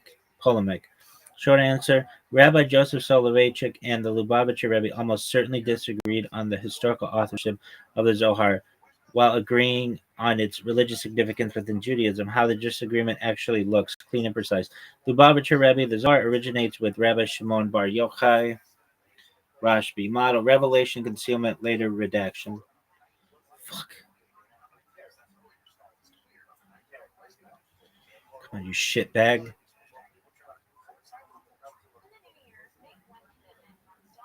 Attitude towards academic claims of medieval authorship are mistaken and based on flawed assumptions. Status of Zohar, authoritative Kabbalah rooted in Tanaitic tradition. Rabbi Soloveitchik position skeptical or dismissive of Zohar's antiquity as a Rashbi text model. Historical critical honesty is legitimate. Not everything attributed to Naim must literally be theirs. Attitude toward academia, comfortable accepting that the Zohar may be medieval. Status of Zohar spiritual, meaningful, but not binding as a historical document from the Rashbi. So, what would yours be? Mine would be a total rejection of it. I hate to say it, but can't hustle, hustler. Yo, can you tell me where in the Zohar it talks about the Crusades and like what it says? Quote it for me. So, what would you say if you had the Rebbe here? I'd be like, dog, I know that you're just following a line, but I've got AI here, baby. Like this is smarter than all your boys. I hate to say it, but it is. It's smarter than all of us, except when I find little errors in it. But like this would be a big error. If it talks about the Crusades, it'd be like, dog, checkmate. Yo, good question. Yes, the Zohar does speak about events that later Jews understood as the Crusades, but it does not say Crusades explicitly. It uses coded Kabbalistic language. Edom, Ishmael, Rome, swords, blood, and wars in the Holy Land near the end of days. Medieval Jews living through the Crusades were very clearly read these passages as describing what they were seeing.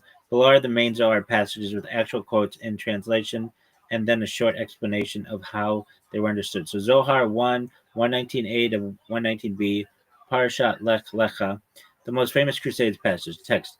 When the children of Ishmael, that's that's like I could tell you right there, that's like what the Muslims call themselves. Awakened to wage mighty wars in the world, the sons of Edom, that's the Christians, will gather against them, and they will wage war upon one another. And the Holy Land will be shaken, and many nations will fall there. Great wars will arise in the world, and Israel will be caught between them, suffering greatly. That sounds like a Crusades, dog. Why this is a crusade? Edom, Christian Rome, Europe, standard rabbinic code. Ishmael is Islam. Holy Land is a battlefield. Exactly what happened during the Crusades. Christians and Muslims fighting over Jerusalem. Jews massacred in between both sides. The passage was already cited by 13th and 14th century Jews as describing what they were living through. Zohar 3:212b, Parashat Balak, explicit violence and religious warfare. Text Edom, so that's Christianity or Rome, will rise and great strength and will spill much blood, and they will say that they act in the name of faith. They will slaughter and destroy, and the world will be filled with cries.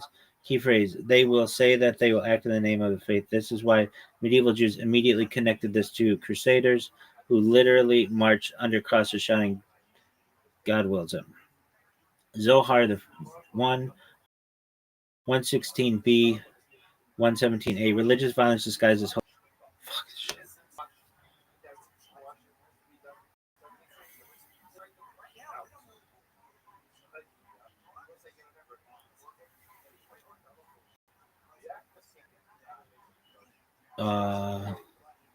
Key phrase: they will say that they act in the name of the faith. Okay, we said that.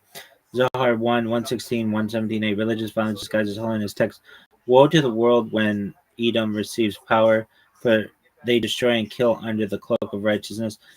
This language is very unusual. It's not generic war talk. It's religious violence justified as holy, which the Crusader idea, which fits the Crusader ideology exactly. Zohar 3:69a, mass Jewish suffering during those wars. Text translation: in those days, Israel will cry out from suffering, and their voice will rise before the Holy King, and they will be trampled among the nations. This was often read in light of Rhineland massacres, 1096, forced conversions, pogroms accompanying Crusader movements. Important clarification: this matters. The Zohar does not give get dates. It does not name Christianity. It does not name Islam. It speaks in symbolic prophetic language. But medieval Jews immediately identified these passages with the Crusades. Later Kabbalists, including the Arzal Circle, explicitly say so. This is one of the reasons why academic scholars argue the Zohar. Okay, so how different camps read this. Chabad, the Zohar foresaw these events centuries earlier using spiritual code. Okay, academic scholars, these passages reflect lived experience of Crusader violence. Middle position, some Litvish thinkers, ancient symbols were expanded or recontextualized later. One sentence summary takeaway: the Zohar describes violent wars between Edom, Christian Europe, and Ishmael Islam in the Holy Land, justified as holy Jews suffering in between passages that medieval Jews overwhelmingly understood as referring to the Crusades. I mean, look, why don't I just fucking use AI? Okay. Let's pretend I had the Lubavitcher Rebbe in front of me and Rabbi Moshe Feinstein and anyone else who believes in the veracity of the Zohar. Give me 10 points very simply to be able to counter their beliefs in its veracity that prove that it was written in the 13th century.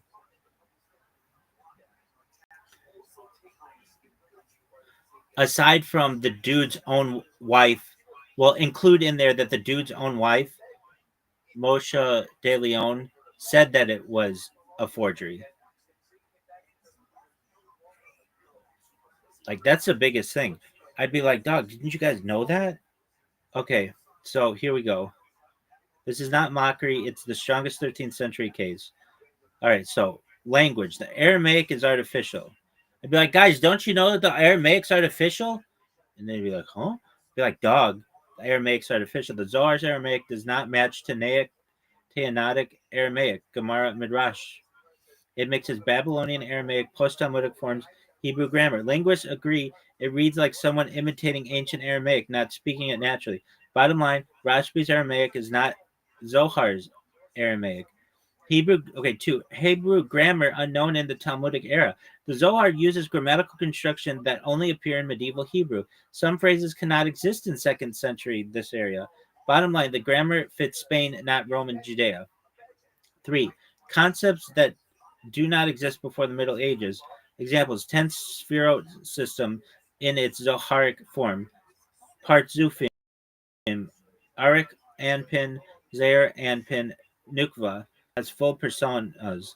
Erotic cosmic symbolism developed far beyond early mysticism. These do not appear in Mishnah, Tosefta, Midrash, early Halachot.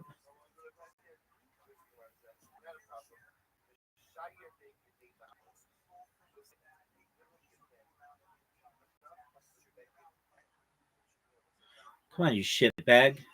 This sucks.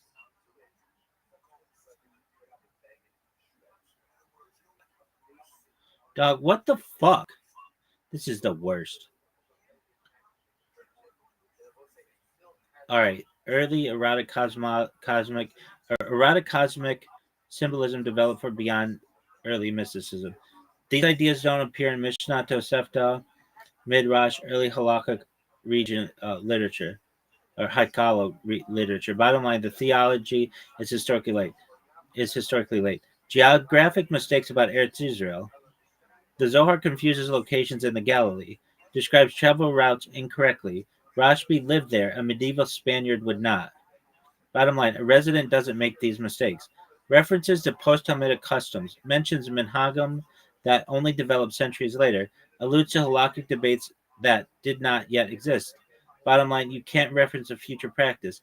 The complete absence before 1280, no one, no Gan, no Rishon quotes the Zohar before the 17th century. Not Rav Hai Gaon, not Rashi, not Rambam, not Ramban, until very late and indirectly. Bottom line, a massive foundational text doesn't disappear for 1100 years. I think that's a great point. And I think these guys would be like, what the fuck is that? I'd be like, dog, it's super advanced. 7. Sudden explosion, fully formed. The Zohar appears all at once, fully systematized, not gradual, not fragmentary, not cited partially beforehand. Bottom line, ancient works emerge slowly. Medieval compositions appear suddenly. 8. Internal anachronism. Zohar attributes statements to sages who lived centuries apart as if contemporaries. Sometimes reverses teacher-student relationships. This happens with writing historical fiction, not reporting lived reality. 9. Moshe de Leon's behavior. He sold Zohar manuscripts for money, claimed different sources at different times, never produced an ancient original. Every copy traces back to him or his circle. Bottom line, the transmission chain collapses to one man. 10. Testimony of Moshe de Leon's wife. You asked to include it, so here it is. But note, this is the weakest argument, not the strongest. Oh, I thought it was good. After his death, she reportedly said, my husband wrote it himself. Had he claimed it was his own, no one would have bought it.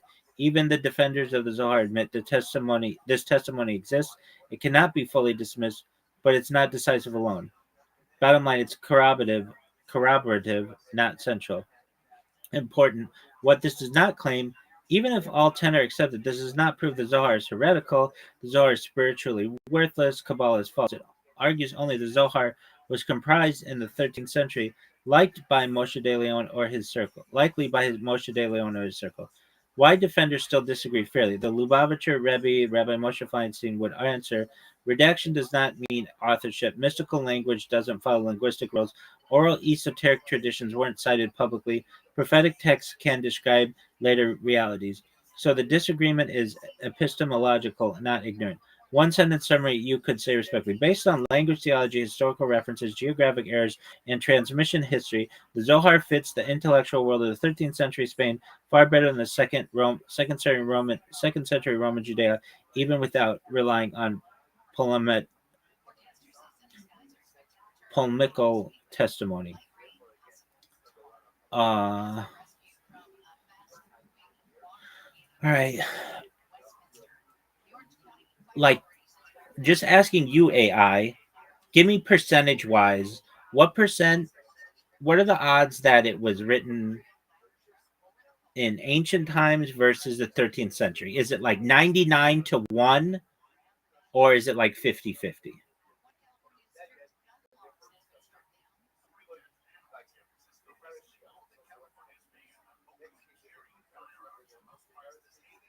Straight answer, AI to human, no hedging. If we're talking historical probability, 13th century authorship, 95 to 99%. Ancient 2nd century Rashbi, 1 to 5%. There's no controversial, that's not controversial in universities or among historians of religion. It's about as strong a consensus as you get outside of hard sciences. That's actually true. Like, that's, and I'd say to these guys, I'd say Moshe Feinstein and Lubavitcher Rebbe, dog, this thing doesn't have a dog in the fight. It would tell you it's 50-50 if it was 50-50.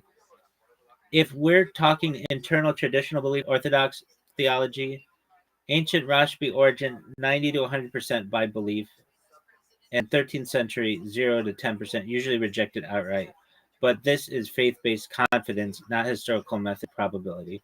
If we're being maximally fair and steel man to both sides, a reasonable blended breakdown might look like 13th century composition, Moshe de Leon in a circle, 85 to 95%, ancient core plus medieval redaction, 5 to 10%, fully ancient Rashbi authorship, less than 5%, I think it says, but we'll check. Um, yeah. Why it's not 50-50. 50-50 would mean mixed linguistic evidence, partial manuscript trail, some early citations. But instead, we have overwhelming linguistic mismatch. 0 pre-13th century manuscripts, 0 citations of for 1100 years. Perfect fit to medieval Spanish mysticism, a single point of transmission. This pushes probability way past coin flip. Key distinction, this matters. Historical odds does not mean religious meaning. Something can be historically medieval, theologically meaningful, spiritually authoritative to believers. Those are separate questions. One line, bottom line. Historically, it's closer to 99 to 1 than 50-50. Religiously, believers treat it as 100 to 0 the other way. Israel's going to see. I'm as innocent in this as anybody. I want to fucking think that the Lubavitcher Rebbe and Rabbi Moshe Feinstein, like, these motherfuckers are never wrong. But like this one, 99 to 1, dog.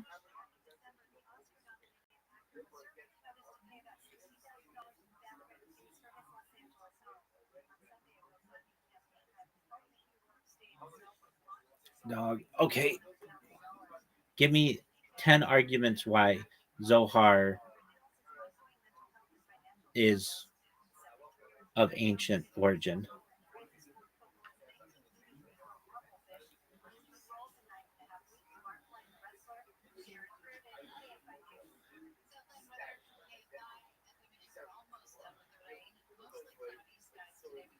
So there are early Midrashic and Talmudic parallels. Ideas of the Zohar appear in seed form in Midrash Rabbah, Talmudic Agada, Halachot, Haikolot Merkava literature.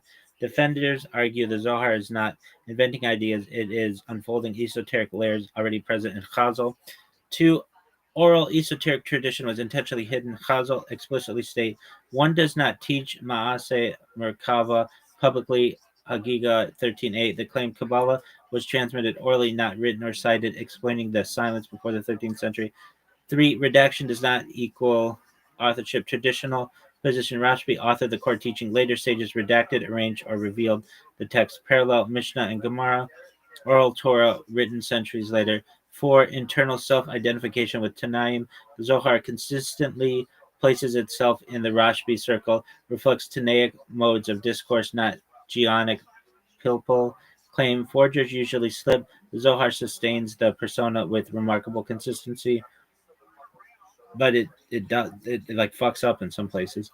5. Depth and coherence beyond one author. The Zohar contains vast symbolic systems, multi-layered theology, interlocking metaphysics. Defenders argue this is too internally rich and coherent to be the invention of one medieval mystic. 6. Early acceptance by major authorities. Soon after emergence, Ramban Nachmanides treats Kabbalistic tradition as ancient. Rashba, Ritva, Meiri selectively reference Sod traditions. These were not naive people. They sensed an authentic ancient transmission. 7. Accurate knowledge of Tanaitic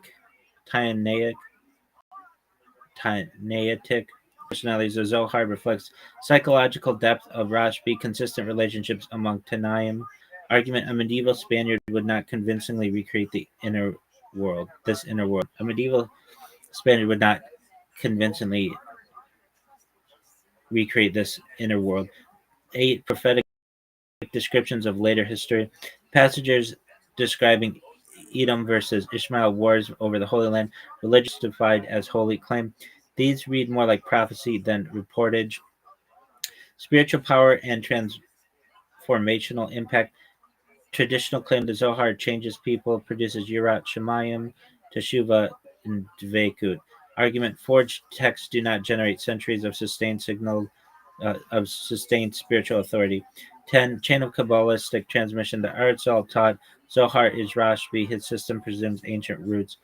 Claim the entire Luranaic framework assumes Zoharic antiquity. Its coherence suggests it didn't rest on a mistake. How defenders answer the strongest objections. So medieval Aramaic, mystical language breaks normal grammar, no manuscripts, esoteric texts were hidden, anachronism, symbolic time, not historiography, and Moshe de Leon, he revealed, not authored. Honest bottom line, these arguments do not compel historians, but they are internally coherent within a traditional framework. All right, so give me 10 points right now to just show that Zohar is BS. Just no ifs, ands, or buts. Be aggressive.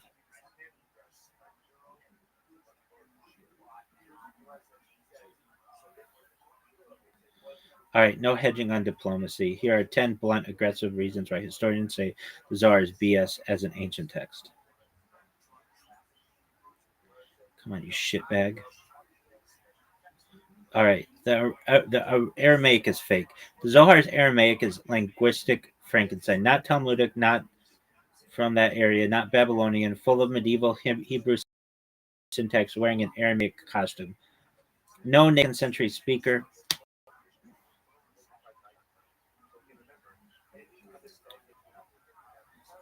This shit is such bullshit. Okay.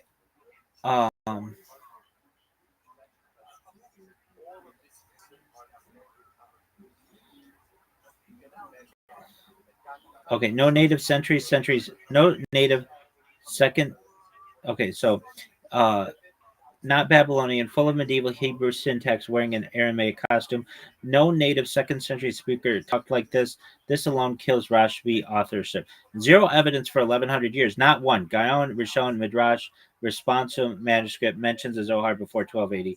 A text supposedly written by one of the most famous Tanaim somehow vanished completely for over a millennium. Come on.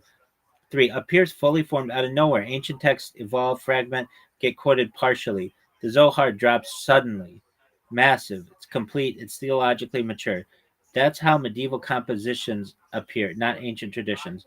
4. It knows medieval stuff it shouldn't. The Zohar casually uses post-Talmudic customs, later halakhic concepts, medieval mystical frameworks. This is like finding a Roman scroll referencing the printing press. Great analogy. Geographic errors a local would never make. The Zohar screws up Galilean locations, travel routes, distances. Rashbi lived there. Moshe de Leon didn't. Character 6, so that was 5. Characters are treated like fan fiction. Tanaim from different generations talk like contemporaries, hang out together, get misassigned teachers. That's not oral tradition, that's historical cosplay. 7. The theology is way too late. The Zohar system, full Sephardic map, sexualized divine drama, Partzufim as personalities. None of this exists in Mishnah, Tosefta, early Midrash, Haikalot texts. This is peak medieval Spanish mysticism and Roman Judea. 8, so that was 7. 8, every manuscript traces back to one dude. All roads lead to Moshe de Leon. No parallel transmission, no independent ancient copies, no alternative chains. That's not how ancient texts survive. That's how authors operate. 9. Moshe de Leon acted like an author, not a discoverer. He sold copies for cash, changed the story about its origins, never produced the ancient original, and guarded the text while alive. This is author behavior, not guardian of antiquity behavior. 10. His wife said he wrote it. Yeah, people try to dodge this, but it matters. She said he wrote it himself and attributed it to Rothschild so people would buy it. Is it courtroom proof? No. Does it fit perfectly with all the other evidence? Absolutely. A brutal summary. If this were a court case, linguistics, guilty, manuscripts, guilty, history, guilty, transmission, guilty, context, guilty. Historically, the Zohar being ancient is not unlikely. It's dead on arrival. One line nuclear version. The Zohar reads exactly like a brilliant 13th century mystical masterpiece pretending to be ancient because that's what it is. What was his wife's name? Because this lady seems like a truth teller and she seems cool.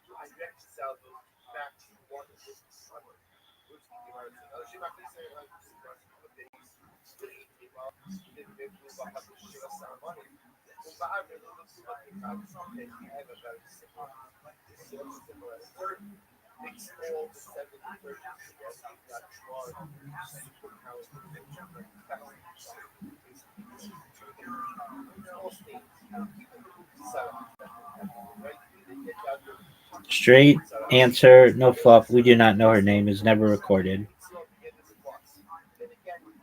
What is actually in the sources? The report comes from Rabbi Isaac of Acre, late 13th century, the 14th century. He explicitly says of Moshe de the wife of Moshe de Leon. No first name, no patronymic, nothing. Why that's normal. Medieval Jewish sources almost never preserve women's names. It's sad. Okay. What else? I had another good thing, I think. Okay. Why isn't Moshe de Leon seen as a forger? I mean, there's less evidence against people who are publicly known named as forgers, and name a few examples like of people who forged documents, and Moshe de Leon is held to a different standard, it seems, but it seems like this is all propped up on falsities. And in reality, because of this, doesn't it seem like at least the Zohar and perhaps much of Kabbalistic teaching is on a throne of lies? And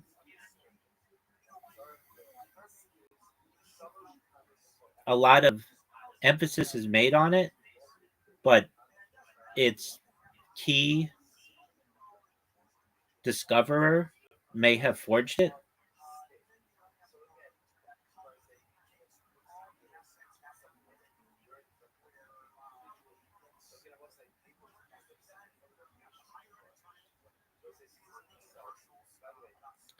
This is actually a very good, serious question, and you're right to notice that Moshe de Leon is treated differently than many alleged forgers. Let's unpack this cleanly and honestly without polemics. Why Moshe de Leon is singled out. Moshe de Leon isn't labeled a forger because people need a villain. He's singled out because of rare convergence of evidence that almost never exists in medieval cases. Here's what makes him different: a single point transmission. Every early manuscript of the Zohar traces back to him or his immediate circle. There is no parallel independent chain. That's already unusual for an allegedly ancient text.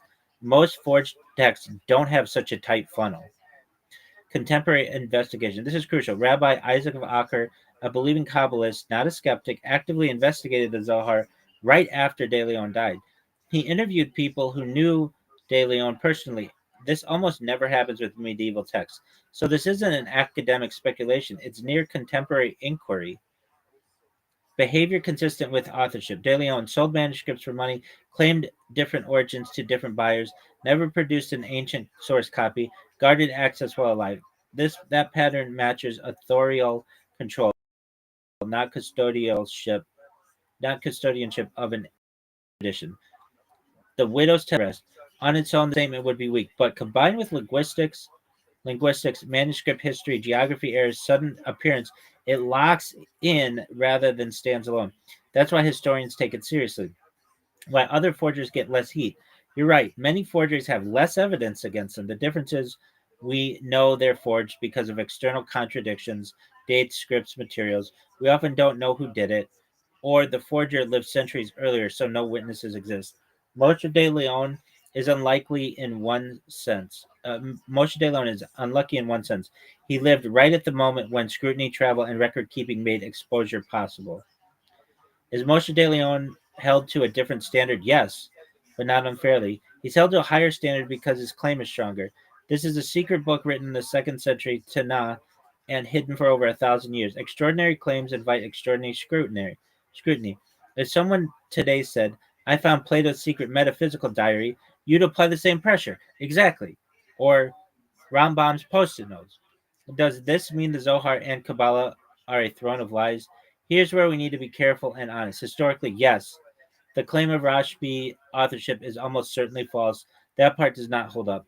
Philosophically, religiously, not automatically aligned. Many religious traditions function with pseudo pseudo pseudepigraph pseudo pseudepigraphy, mythic framing, sacred attribution. Examples: the Book of Daniel, almost certainly later than claimed, parts of Enoch, Sibylline oracles, even some midrashim. Judaism already has precedent for this. The real uncomfortable truth, the core issue, isn't Moshe de Leon. It's this: later Judaism built enormous theological weight on a text whose authority depends on a historical claim that is almost certainly false. That create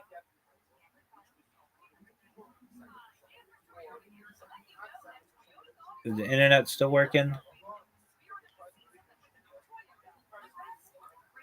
I don't know. Is the internet still working? Yo, dog. I hope this is still going. I hope this is still going. If this is still going, that'd be tight. This creates tension. Different groups resolve it differently. Chabad, Kabbalists double down on ancient authorship. Academic historians reclaim as medieval mysticism. Some Orthodox thinkers treat it as inspired but not ancient. What can't happen anymore is pretending the evidence isn't there. Why this still? And if the Lubavitcher Rebbe and Rabbi Moshe Feinstein were here, I'd be like, dogs, I want to believe you, but this all comes from one guy. This is Rambam's post-it notes. Why? I mean, if I'm saying this thing doesn't have a dog in the fight, 99-1.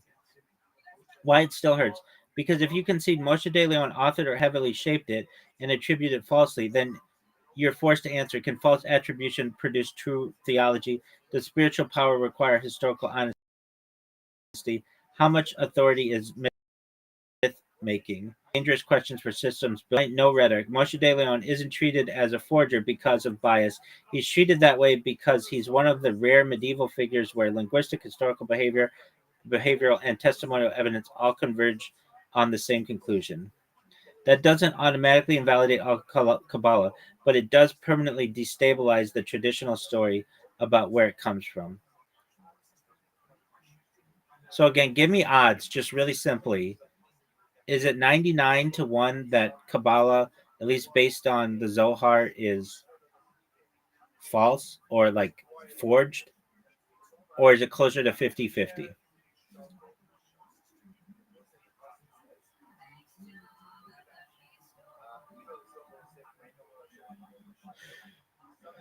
All right. Keeping it super simple and brutally honest, historically, based on the evidence, manuscripts, language, geography, testimony, Zohar Kabbalah as literally authored by Rashbi, ancient, 1-5%.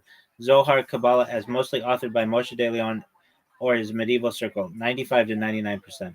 This is not 50-50. It's basically 99-1 in favor of medieval authorship.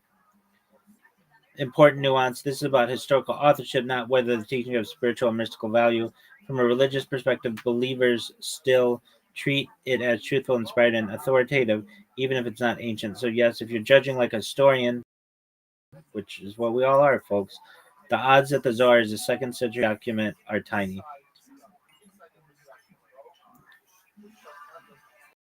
Okay, just in comparison, what are the odds in comparing like aliens existing, extraterrestrial life, having visited Earth? Is it 99 to 1 or is it like 50-50? With all the evidence that's out there of like people who have stuff on video camera and people who are abductees, like what odds do you put on that?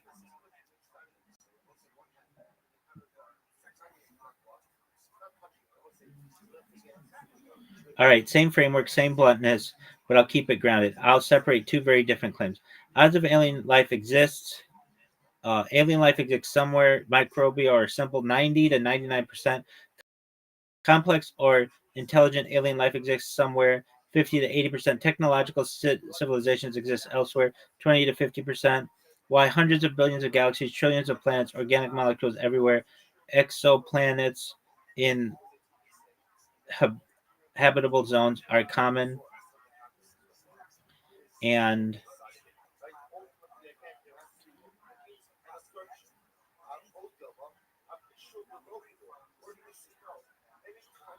I mean this is all how it's programmed too. But I mean, even then, it says okay. So aliens have visited Earth in the past. 1 to 5% aliens are visiting Earth now. 1 to 2% aliens regularly abduct humans. Net less than 0.1%. Well, if you, I mean, the rabbis are gonna be on me, and they're gonna be like, "Look, dog, you think this shit is happening, or has happened for like lots of years? You're at 1% here," and I'd have to say, "Yeah, but I think this thing is flawed." And they'd be like, "Well, we think it's flawed," and I'd be like, "So believe what you want to believe, but."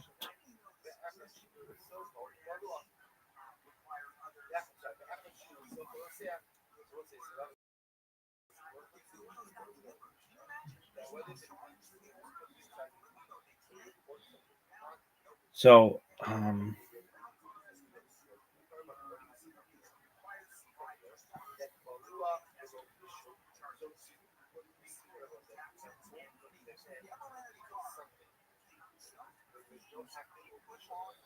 right. So, clean comparison table. Zohar was written by Rashbi, 1 to 5%. Zohar Medieval De Leon, 95 to 99%.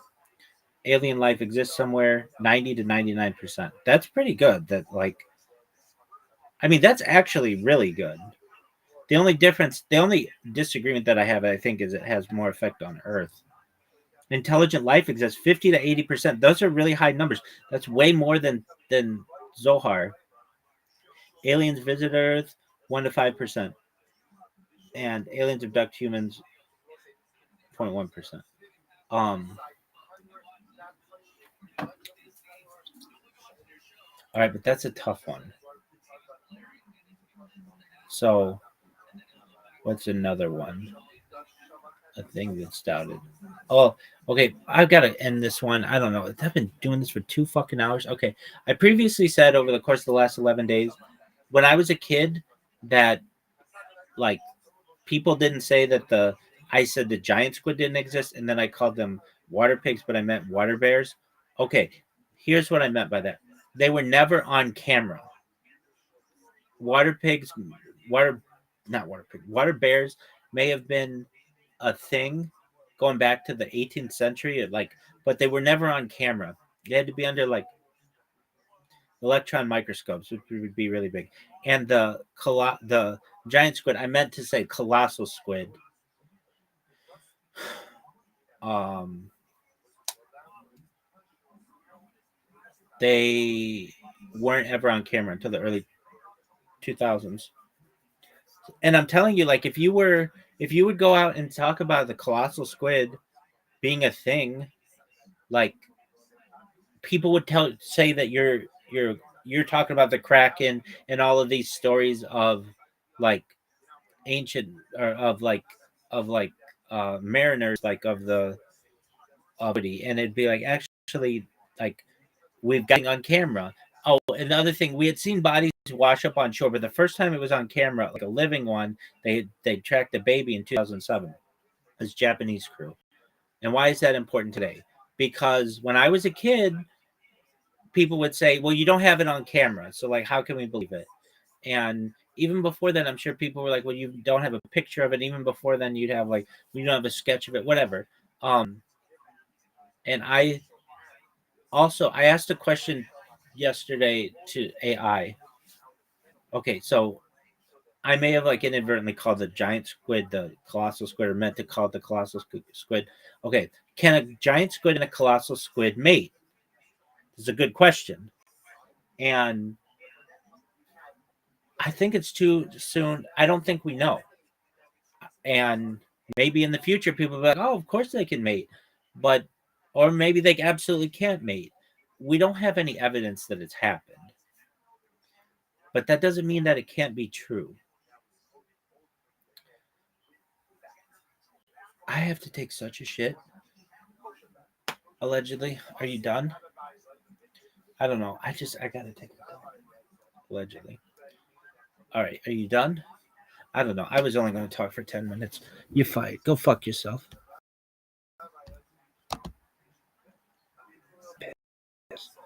Like a motherfucker. I got whiz. Dog, hurry the fuck up. Come on, you little bitch.